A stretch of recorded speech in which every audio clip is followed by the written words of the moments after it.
നമസ്കാരം. ആരോഗ്യരംഗത്തിന്റെ പുതിയ എപ്പിസോഡിലേക്ക് എല്ലാ പ്രേക്ഷകർക്കും സ്വാഗതം. വായ്പുണ്ണ് പലരുടെയും ഒരു വലിയ ആരോഗ്യ പ്രശ്നമാണ്. പക്ഷേ വായ്പുണ്ണ് അങ്ങനെ നിസ്സാരവൽക്കരിക്കേണ്ട ഒന്നാണോ? പല ഗുരുതര ആരോഗ്യ പ്രശ്നങ്ങളുടെയും ഒരു തുടക്കമാകാം ഒരു പക്ഷേ വായ്പുണ്ണ്. ഇന്ന് ആരോഗ്യരംഗം ചർച്ച ചെയ്യുന്നത് എന്തുകൊണ്ടാണ് വായ്പുണ്ണ് ഉണ്ടാകുന്നത്, അതിൻ്റെ കാരണങ്ങളാണ്. ഈ വിഷയത്തെക്കുറിച്ച് നമ്മളോട് സംസാരിക്കുന്നത് ചെമ്മന്തേട്ട പുനർജനി ആയുർ ക്ലിനിക്കിലെ chief physician doctor Nayana Raj. Doctor നമസ്കാരം, ആരോഗ്യരംഗത്തിലേക്ക് സ്വാഗതം. ഡോക്ടർ, വായ്പുണ്ണ് കോമൺലി എല്ലാവർക്കും ഒരു തവണയെങ്കിലും വന്നിട്ടുണ്ടായിരിക്കാം. അപ്പോൾ അത് ഒരു ഗുരുതരമായിട്ടുള്ള ഒരു പ്രശ്നമായിട്ട് ആദ്യമേ കരുതേണ്ടതുണ്ടോ വായ്പുണ്ണിനെ? നമുക്ക് സാധാരണഗതിയിൽ നമുക്ക് ഈ പറയുന്നത് പോലെ എപ്പോഴെങ്കിലും എല്ലാവർക്കും ഒരിക്കലെങ്കിലും വന്നിട്ടുണ്ടാവാം.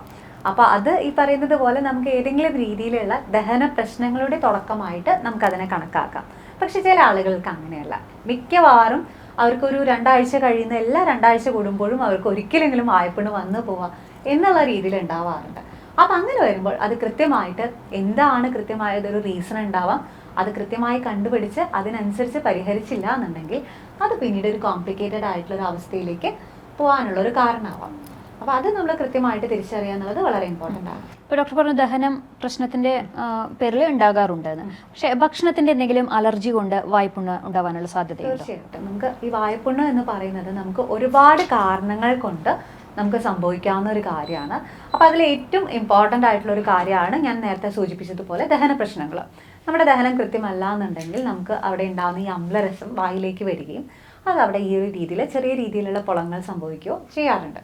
അപ്പോൾ അതിൽ തന്നെ മറ്റുള്ള കാരണങ്ങളാണ് നമുക്ക് ഏതെങ്കിലും വൈറ്റമിൻസിൻ്റെ കുറവുകൾ.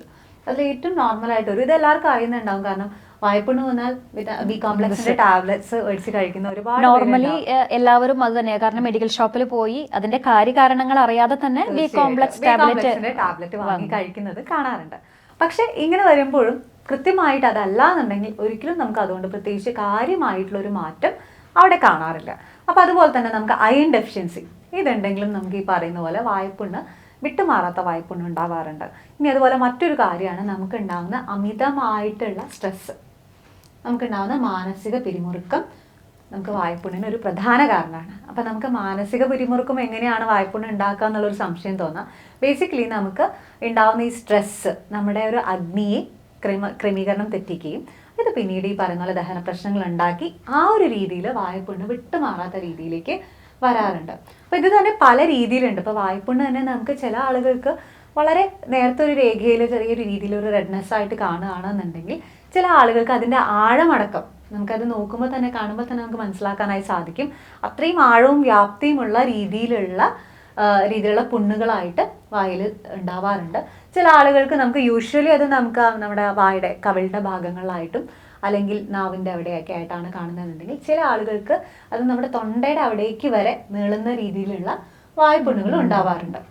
അപ്പോൾ ഇതിൻ്റെ ആ ഒരു ആഴവും വ്യാപ്തിയും അനുസരിച്ച് ഇതനുസരിച്ചുള്ള ബുദ്ധിമുട്ടുകളും അതിനനുസരിച്ച് കൂടാറുണ്ട്. കാരണം നമുക്കറിയാം വായ്പുണ്ണ് ഉണ്ടാവുന്ന ഒരു സമയത്ത് നമ്മൾ കഴിക്കുന്ന ആഹാരങ്ങൾ നമുക്ക് എരിവും പുളിയൊക്കെ നമുക്ക് തൊടുമ്പോൾ തന്നെ നമുക്ക് ഉണ്ടാവുന്ന ഒരു അസഹ്യമായിട്ടുള്ള ഒരു നീറ്റൽ, ഇതൊക്കെ നമുക്ക് പലപ്പോഴും നമുക്ക് കൃത്യമായിട്ടുള്ളൊരു പോഷകം നമ്മുടെ ശരീരത്തിലേക്ക് ലഭിക്കാതിരിക്കുന്നതിനൊരു കാരണമാവാറുണ്ട്.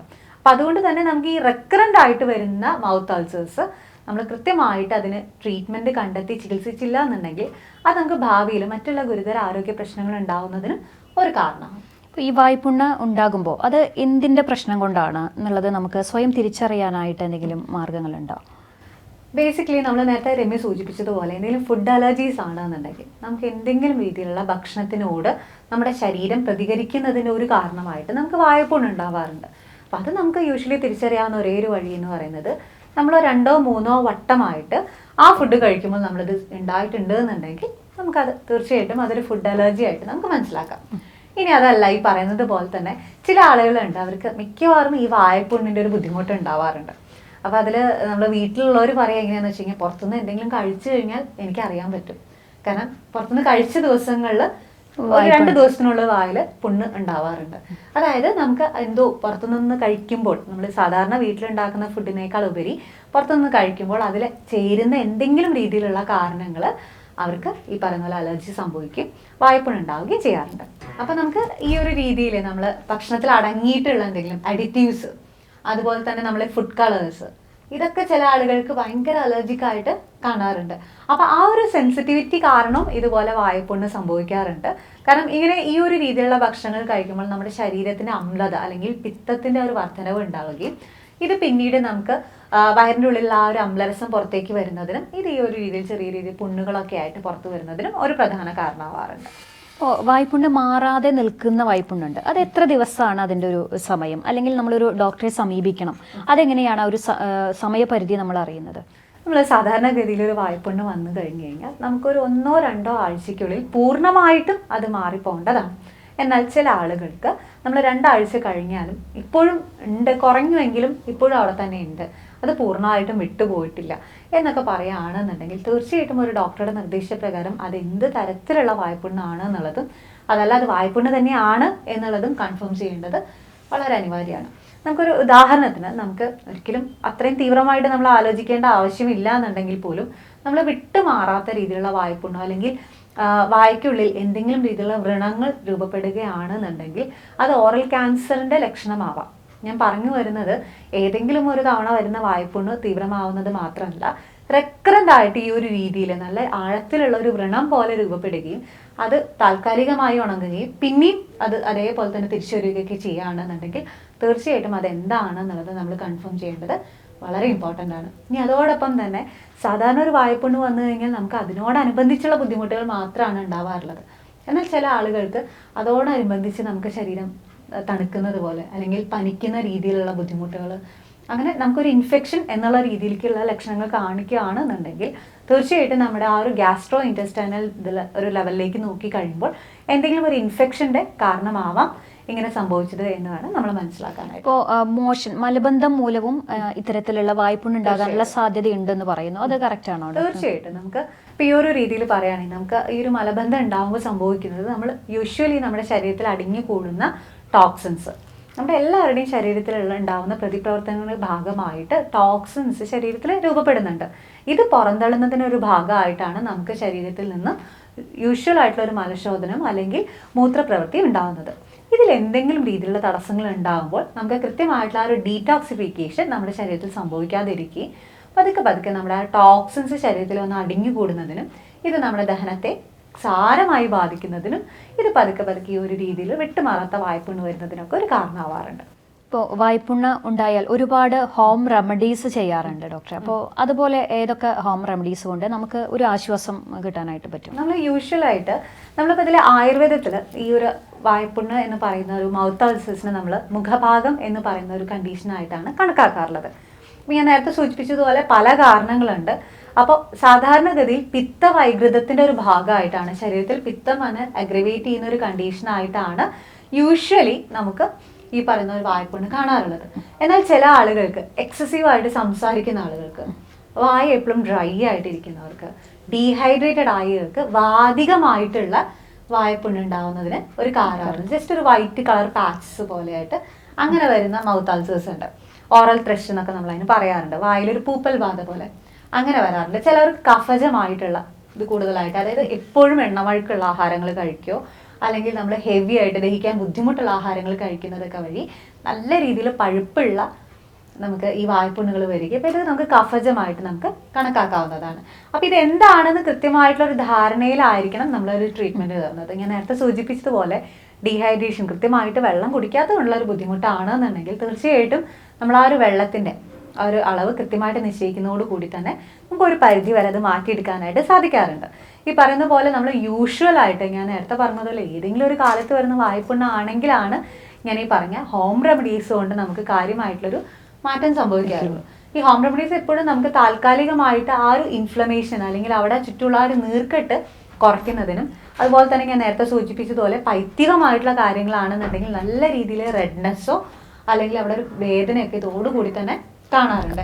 അപ്പോൾ അതൊക്കെ കുറയ്ക്കാനായിട്ട് ഈ ഒരു ഹോം റെമഡീസ് നമുക്ക് നല്ല രീതിയിൽ സഹായിക്കും. അപ്പോൾ അതിൽ യൂഷ്വലായിട്ട് നമ്മൾ ചെയ്യാവുന്ന ഒരു കാര്യമാണ് ഒന്ന്, നമുക്ക് ഇരട്ടി മധുരം നമുക്ക് വെറുതെ ചവച്ച് ആ ഒരു നീര് നമ്മൾ ഇറക്കുന്നതോട് കൂടിയിട്ട് നമുക്ക് ഒരു പരിധി വരെ നമുക്ക് ആ ഒരു വേദനയും ബുദ്ധിമുട്ടൊക്കെ കുറയ്ക്കാനായിട്ട് സഹായിക്കാറുണ്ട്.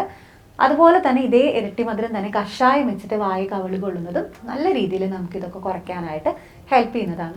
അതുപോലെ തന്നെ ഞാൻ നേരത്തെ വിട്ടുപോയിട്ടുള്ള ഒരു കാര്യമാണ് നമ്മുടെ ഓറൽ ഹൈജീൻ. അത് ഭയങ്കര ഇമ്പോർട്ടൻ്റ് ആണ്. നമ്മുടെ ആ ഒരു വായുടെ ഒരു ശുചിത്വം കൃത്യമായി സൂക്ഷിച്ചില്ല എന്നുണ്ടെങ്കിലും ഈ പറഞ്ഞതുപോലെ തന്നെ വരാനുള്ള സാധ്യത വളരെ കൂടുതലാണ്. കാരണം പല്ലിന് എന്തെങ്കിലും കേടുകൾ ഉണ്ടെന്നുണ്ടെങ്കിൽ ഈ പല്ലിൽ നിന്ന് നമുക്ക് ഒരു സ്രവം പുറത്തേക്ക് വരികയും അത് നമുക്കറിയാം, നമുക്ക് ആ വായുടെ ഒരു സ്മെല്ല് നമുക്ക് ഡിഫറൻസ് ആയിട്ട് ഫീൽ ചെയ്യാറുണ്ട്. അപ്പൊ അങ്ങനെ വരുമ്പോൾ അതിന്റെ റീസൺ ആയിട്ട് നമുക്ക് വായ്പുണ്ണ് വരാറുണ്ട്. അപ്പൊ അതും കൂടി നമ്മൾ ആ ഒരു ദന്ത ശുചിത്വം കൂടി ഉറപ്പാക്കേണ്ടത് വളരെ അനിവാര്യമാണ്.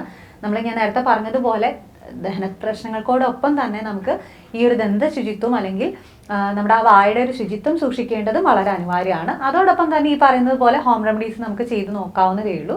അതുപോലെ തന്നെ മറ്റൊരു കാര്യമാണ് നമുക്ക് വീട്ടിൽ തന്നെ ചെയ്യാവുന്നതാണ് ത്രിഫല ചൂർണ്ണം. നമ്മുടെ കടുക്ക, താനിക്ക, നെല്ലിക്ക എന്ന് പറയുന്ന ഒരു കോമ്പിനേഷൻ തുല്യ അളവിലെടുത്ത് ഒരു ടീസ്പൂൺ നമ്മൾ ഏകദേശം 2 ഗ്ലാസ് വെള്ളത്തിലിട്ട് തിളപ്പിച്ചതിന് ശേഷം 1 ഗ്ലാസ്സായി വറ്റിച്ചരിച്ചെടുത്തിട്ട് നമ്മൾ ചെറിയ ചൂടോട് കൂടിയിട്ട് വായ കവിള് കൊള്ളാനായിട്ട് പറയാറുണ്ട്. ഇത് നല്ല രീതിയിൽ നമുക്ക് ഹെൽപ്ഫുൾ ആയിട്ടുള്ള ഒരു കാര്യമാണ്.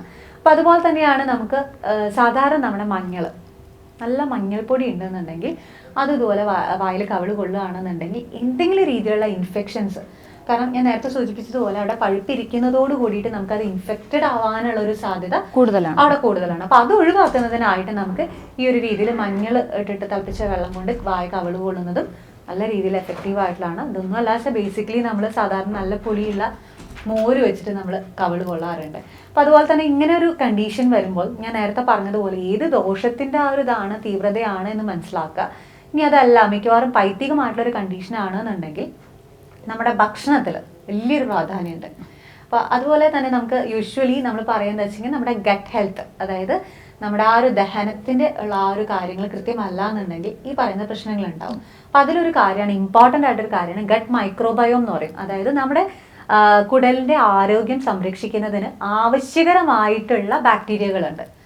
അതായത് ഗുണകരമായിട്ടുള്ള ബാക്ടീരിയകളുണ്ട്, അതുപോലെ തന്നെ നമുക്കത് പ്രശ്നങ്ങൾ സൃഷ്ടിക്കാവുന്ന ഒരു ഇതുണ്ട്. അപ്പൊ യൂഷ്വലി എന്താ സംഭവിക്കുക, ചില ആളുകൾക്ക് റെക്കറൻ്റ് ആയിട്ട് ഇൻഫെക്ഷൻസ് വരും. അതായത് പ്രതിരോധ ശേഷി കുറവുള്ള ആളുകൾക്ക് ഇങ്ങനെ ഇൻഫെക്ഷൻസ് വരുമ്പോൾ യൂഷ്വലി അവരെന്താ ചെയ്യുക, ആൻറ്റിബയോട്ടിക്സ് കഴിക്കും.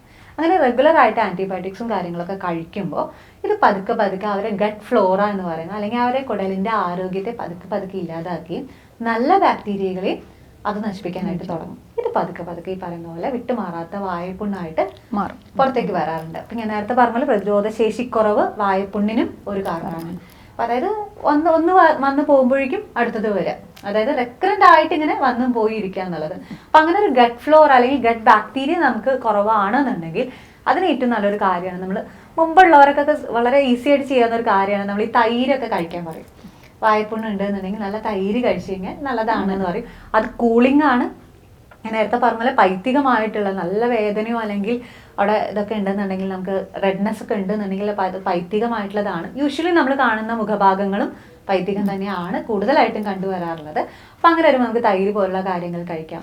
ഭക്ഷണത്തിൽ കുറച്ചുകൂടി നമുക്ക് ഈ പറയുന്നത് പോലെ നാരുകൾ അടങ്ങിയിട്ടുള്ള ഭക്ഷണം കൂടുതലായിട്ട് ഉൾപ്പെടുത്തുകയും അല്ലെങ്കിൽ ജലാംശം കൂടുതലായി അടങ്ങിയിട്ടുള്ള പഴങ്ങളും പച്ചക്കറികളും കൂടുതലായിട്ട് ഭക്ഷണത്തിൽ ഉൾപ്പെടുത്തുന്നതും നല്ല രീതിയിൽ നമുക്കിതിനൊരു പരിഹാര മാർഗ്ഗമാണ്. എന്താണ് റീസൺ, ഞാൻ നേരത്തെ സൂചിപ്പിച്ചതുപോലെ എന്തെങ്കിലും അയൺ ഡെഫിഷ്യൻസി ആണോ അല്ലെങ്കിൽ വൈറ്റമിൻ B12 കുറവാണെന്നുണ്ടെങ്കിൽ ആ ഒരു രീതിയിലുള്ള ഭക്ഷണം കൂടി നമ്മളിതിൽ ഉൾപ്പെടുത്തേണ്ടത് വളരെ അനിവാര്യമാണ്. അപ്പോൾ അതുകൊണ്ട് റീസൺ കൃത്യമായിട്ട് മനസ്സിലാക്കിയിട്ട്, പ്രത്യേകിച്ച് നമ്മൾ ഇടയ്ക്കിടെ വന്നു പോയിരിക്കുന്ന വായ്പുണ്ടാണെന്നുണ്ടെങ്കിൽ അതിന് പെർട്ടിക്കുലർ ആയിട്ടൊരു റീസൺ ഉണ്ടാവും. അത് കൃത്യമായി തിരിച്ചറിഞ്ഞ് അതിനനുസൃതമായി ചികിത്സിക്കുമ്പോഴാണ് നമുക്ക് പൂർണ്ണമായിട്ടുള്ളൊരു മാറ്റം വരാം. പിന്നെ അതല്ലാന്നുണ്ടെങ്കിൽ നമുക്ക് ഈ പനിക്കൂർക്ക അല്ലെങ്കിൽ കഞ്ഞിക്കൂർക്ക എന്നൊക്കെ പറയുന്ന അതിൻ്റെ ഇല നമ്മൾ നന്നായി കഴുകിയിട്ട് വെറുതെ ചവച്ച് നീരിറക്കാനായിട്ട് പറയും. അപ്പം നമുക്ക് ആ ഒരു ബുദ്ധിമുട്ടുകൾ കുറയ്ക്കുന്നതിനും അല്ലെങ്കിൽ വായ്പുണ്ട് പെട്ടെന്ന് കുറയാനൊക്കെ ഇത് നല്ല രീതിയിൽ സഹായിക്കാറുണ്ട്. ഇനിയിപ്പോൾ അതല്ല അവിടെ ഒരു സ്വെല്ലിങ് കുറയാനാണെന്നുണ്ടെങ്കിൽ നമുക്ക് നല്ല തേനും അതിൽ തന്നെ അല്പം മഞ്ഞൾപ്പൊടി ചേർത്ത് നമുക്ക് ആ ഒരു പോയിന്റിൽ എവിടെയാണോ വായ്പുണ്ണുള്ളത് അവിടെ ഒന്ന് പുരട്ടിയിടുകയാണെന്നുണ്ടെങ്കിൽ പെട്ടെന്ന് അത് ഹീലാവാനായിട്ട് ഹെൽപ്പ് ചെയ്യാറുണ്ട്. അതുപോലെ അല്ലെങ്കിൽ നല്ല ശുദ്ധീകരിച്ച നെയ്യ്, നല്ല പശുവിൻ്റെ നെയ്യ് ശുദ്ധീകരിച്ചതുണ്ടെന്നുണ്ടെങ്കിൽ അത് ഇതുപോലെ അവിടെ പരട്ടാനായിട്ട് നമുക്ക് വളരെ ഹെൽപ്ഫുൾ ആയിട്ടുള്ള ഒരു കാര്യമാണ്. അതല്ലാന്നുണ്ടെങ്കിൽ വെറുതെ നല്ല ശുദ്ധമായ വെളിച്ചെണ്ണ വായിൽ കവിള് കൊള്ളാനായിട്ടൊക്കെ നമ്മൾ പറയാറുണ്ട്. ഇതൊക്കെ നമ്മുടെ നാച്ചുറൽ ആയിട്ടുള്ള ആ ഒരു ഓറൽ ഹൈജീൻ ഇംപ്രൂവ് ചെയ്യുന്നതിനും അതുപോലെ അവിടെ ഓൾറെഡി ഉണ്ടായിട്ടുള്ള ആ വായ്പുണ്ണുകൾ ഉണങ്ങുന്നതിനൊക്കെ പെട്ടെന്ന് തന്നെ ഹെൽപ്പ് ചെയ്യാവുന്ന കാര്യങ്ങളാണ്. പക്ഷേ റീസൺസ് അറിയാതെ നമ്മൾ ഇത് മാത്രം ചെയ്തുകൊണ്ട് റെക്കറൻ്റ് ആയിട്ട് വന്നുകൊണ്ടിരിക്കുന്ന ഒരു വ്യക്തി ഇത് മാത്രം ചെയ്തുകൊണ്ട് അവർക്ക് ഒരിക്കലും പൂർണ്ണമായിട്ടുള്ളൊരു മാറ്റം ഉണ്ടാവില്ല. ഏതെങ്കിലും ഒരു കാലത്ത് വരുമ്പോഴാണ് ഈ ഹോം റെമഡീസിന് ഒരു പ്രസക്തി ഉള്ളത്. അതല്ല ഇടയ്ക്കിടയ്ക്ക് വന്ന് പോവുകയാണെന്നുണ്ടെങ്കിൽ കൃത്യമായിട്ട് ഡോക്ടറുടെ നിർദ്ദേശപ്രകാരം ഏത് ദോഷമാണ് അവിടെ കോപിച്ചത് എന്നുള്ളത് കൃത്യമായി മനസ്സിലാക്കുക. അതിനനുസൃതമായിട്ടുള്ള മെഡിക്കേഷൻസ് കഴിച്ചു കഴിഞ്ഞാൽ നമുക്കത് പൂർണ്ണമായിട്ട് മാറ്റിയെടുക്കാവുന്നതാണ്. നമുക്ക് താൽക്കാലികമായിട്ടല്ല, പൂർണ്ണമായിട്ടും ഇതിനി വരില്ല എന്നുള്ള രീതിയിൽ തന്നെ നമുക്ക് മാറ്റിയെടുക്കാവുന്ന ഒരു അസുഖമാണെന്നുള്ളത് ആദ്യം മനസ്സിലാക്കുക. ഇപ്പോൾ പലപ്പോഴും പലരും ആശങ്ക പറയുന്നത് കേട്ടിട്ടുണ്ട്. കാരണം കണ്ടിന്യൂസ് ആയിട്ട് അങ്ങനെ വായ്പുണ്ണ് വരുമ്പോൾ സ്വതവേ പൊതുവേ ഉള്ളൊരു ധാരണ ഇത് ക്യാൻസറിൻ്റെ ലക്ഷണമാണ്. അങ്ങനെ ഒരു ഭയം കൂടി ഉണ്ടായിട്ട് കൂടുതൽ വായ്പുണ്ണ് വരുന്നു എന്നല്ലാതെ അതങ്ങനെ ഒരു ഭയക്കേണ്ട ആവശ്യമില്ലല്ലോ ഡോക്ടർ? തീർച്ചയായിട്ടും നമ്മൾ അതൊരിക്കലും ഭയക്കേണ്ട ഒരു കാര്യമല്ല. പക്ഷെ ഞാൻ നേരത്തെ പറഞ്ഞതുപോലെ കൃത്യമായിട്ടുള്ള ഒരു കാരണം അവിടെ റൂൾ ഔട്ട് ചെയ്യുക എന്നുള്ളത് വളരെ ഇമ്പോർട്ടൻ്റ് ആണ്. ഒരിക്കലും നമ്മൾ ഈ നോർമലി കാണുന്ന വായ്പുണ്ണുകൾ ക്യാൻസറിൻ്റെ ഗ്രോത്തും രണ്ടും ഡിഫറെൻ്റ് ആണ്.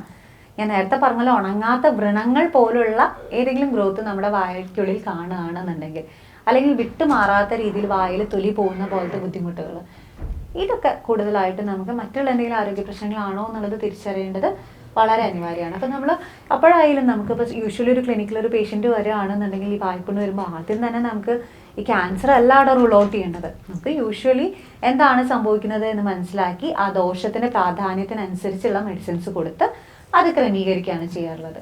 എന്നാൽ യൂഷ്വലി ഈ പറഞ്ഞ പോലെ എന്തെങ്കിലും കോംപ്ലിക്കേറ്റഡ് ആയിട്ടുള്ള ഒരു കണ്ടീഷൻസ് ആണെന്നുണ്ടെങ്കിൽ അത് നമുക്ക് ഈ ഒരു മരുന്ന് കൊണ്ടൊന്നും നമുക്ക് കാര്യമായിട്ടുള്ള മാറ്റം വരില്ല. അപ്പോഴാണ് നമ്മൾ മറ്റുള്ള എന്തെങ്കിലും ടെസ്റ്റുകൾ ചെയ്യേണ്ട ആവശ്യമുണ്ടോ എന്നുള്ളത് കൃത്യമായിട്ട് നമ്മൾ മനസ്സിലാക്കേണ്ടത്.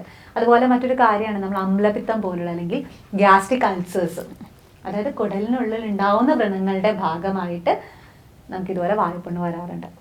അധികം നേരത്തെ പറഞ്ഞതുപോലെ ഈ അൾസേഴ്സിൻ്റെ ഒരു പ്രധാന പ്രശ്നം എന്ന് പറയുന്നത് നമ്മൾ എന്തെങ്കിലും കഴിക്കുമ്പോൾ ഹൈപ്പർ അസിഡിറ്റിയാണ്. നമ്മൾ ചെറിയ എന്തെങ്കിലും ആഹാരം കഴിക്കുമ്പോഴേക്കും അതിൽ അമിതമായിട്ട് ഈ അമ്ലത്തിൻ്റെ ഉൽപ്പാദനം നടക്കുകയും ഇത് പതുക്കെ പതുക്കെ ആ ഒരു നമ്മുടെ തൊണ്ടയിലേക്ക് കയറി വരികയും അല്ലെങ്കിൽ വായിലേക്ക് ആ ഒരു ശക്തിയായിട്ടുള്ളൊരു തീ നമ്മൾ വായിലേക്ക് വരുന്ന അതേ രീതിയിലുള്ള ഒരു അമ്ലരസം വായിലേക്കൊക്കെ വരികയൊക്കെ ചെയ്യുമ്പോൾ ഇതിൻ്റെ ഒരു അലർജി ആയിട്ട് ഈ പറയുന്ന പോലെ വായ്പുണ്ണ് ഉണ്ടാവാറുണ്ട്. അപ്പം ഇതൊക്കെ നമുക്ക് കൃത്യമായിട്ടുള്ള ആ ഒരു ട്രീറ്റ്മെൻറ്റോട് കൂടി പൂർണ്ണമായിട്ട് മാറ്റിയെടുക്കുക. അപ്പം നമ്മളതിൽ യൂഷ്വലി ചെയ്യുന്ന ഒരു ട്രീറ്റ്മെൻറ്റ് എന്ന് പറയുമ്പോൾ നമ്മൾ ആദ്യം തന്നെ ഈ ദോഷത്തെ ക്രമീകരിക്കുന്നതിനുള്ള മെഡിക്കേഷൻസ് ആയിരിക്കും ആദ്യം സ്റ്റാർട്ട് ചെയ്യുന്നുണ്ടാവുക. അതോടൊപ്പം തന്നെ നിത്യവിരേചനം എന്നുള്ള രീതിയിൽ അഭിപത്തി പോലെയുള്ള ചൂർണങ്ങളും കൂടി കൊടുത്ത് നമുക്ക് അവരുടെ കൃത്യമായിട്ടുള്ളൊരു മലശോധനം ഉറപ്പാക്കുകയും ആ ഒരു ഡീറ്റോക്സിഫിക്കേഷൻ അവിടെ ഉറപ്പുവരുത്തുകയൊക്കെ ചെയ്ത് കഴിഞ്ഞ് കഴിഞ്ഞാൽ നമുക്കത് നല്ല രീതിയിൽ 100% തന്നെ നമുക്കത് പൂർണ്ണമായിട്ട് മാറ്റിയെടുക്കാവുന്ന കാര്യമാണ്. പ്ലസ് ലൈഫ് സ്റ്റൈൽ ചേഞ്ചസ് വളരെ അനിവാര്യമാണ്. അപ്പം ഇതൊക്കെ നമ്മൾ ശ്രദ്ധിച്ചു, നമുക്ക് അമിതമായിട്ടുള്ള മെൻ്റൽ സ്ട്രെസ് ഉള്ള ഒരു വ്യക്തിയാണെന്നുണ്ടെങ്കിൽ തീർച്ചയായിട്ടും അത് അതിനൊരു വലിയൊരു കാരണമാവുന്നുണ്ട്. പിന്നെ അതുപോലെ നമ്മൾ ഇതൊക്കെ ചെയ്യുന്നുണ്ട്, വെള്ളം കൂടി വളരെ കുറവാണ്, ഉറപ്പായിട്ടും അതും അതിനൊരു റീസൺ ആവുന്നുണ്ട്. അപ്പം ഇതൊക്കെ നമ്മൾ കൃത്യമായിട്ട് മനസ്സിലാക്കിയിട്ടുള്ള ഒരു അപ്രോച്ചാണ് നമ്മളിതിനെ തടയാനായിട്ട് വേണ്ടത്. ഡോക്ടർ, നമ്മുടെ സമയം ഇവിടെ കഴിയാറായി. ഡോക്ടർ നേരത്തെ സൂചിപ്പിച്ച പോലെ തന്നെ പലവിധ കാരണങ്ങൾ കൊണ്ട് വായ്പുണ്ണ് ഉണ്ടാകാനുള്ള സാധ്യതയുണ്ട്. അപ്പോൾ അതുകൊണ്ട് കൃത്യമായിട്ടുള്ള ഒരു റീസൺ കണ്ടെത്തി അതിന് കൃത്യമായിട്ടുള്ള മരുന്നുകൾ കഴിച്ചാൽ പൂർണ്ണമായിട്ടും വായ്പുണ്ണ് മാറ്റാനായിട്ട് സാധിക്കും. അതിൻ്റെ ഒരുപാട് കാര്യങ്ങൾ ഡോക്ടർ ഇപ്പോൾ നമ്മളുമായിട്ട് പങ്കുവച്ചു. ആരോഗ്യരംഗത്തിൻ്റെ ഇന്നത്തെ അധ്യായം ഇവിടെ പൂർണ്ണമാവുകയാണ്. അടുത്ത വിഷയത്തിൽ മറ്റൊരു വിഷയവുമായി വീണ്ടും കാണാം. നന്ദി, നമസ്കാരം.